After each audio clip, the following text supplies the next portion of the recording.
മണ്ണിനെയും കൃഷിയെയും സ്നേഹിക്കുന്നവരുടെ തലമുറ അന്യമായിക്കൊണ്ടിരിക്കുന്ന ഒരു കാലത്ത് മണ്ണിനെ സ്നേഹിച്ചാൽ അത് ഒരിക്കലും ചതിക്കില്ല എന്ന പ്രത്യയശാസ്ത്രവുമായി കൃഷിയെ ജീവന്റെ താളമായി കൊണ്ടു നടക്കുന്ന ഒരു ജൈവ കർഷകനുണ്ട് കൊടക്കാട്.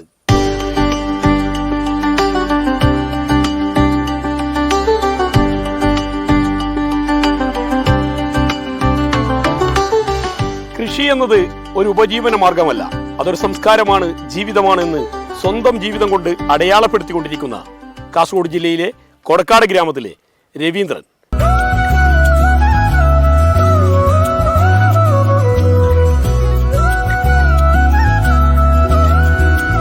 വയലും കൃഷിയുമായിട്ട് വളരെ ചേർന്ന് നിന്ന ഒരു ജീവിതാനുഭവത്തിൽ നിന്നാണ് ഈ കൃഷിയുടെ അനുഭവത്തിലേക്ക് ഞാൻ വരുന്നത്.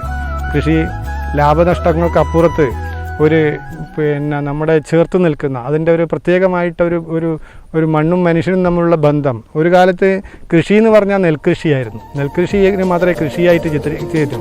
അന്ന് ഏറ്റവും പ്രധാനം ആഹാരമായിരുന്നു.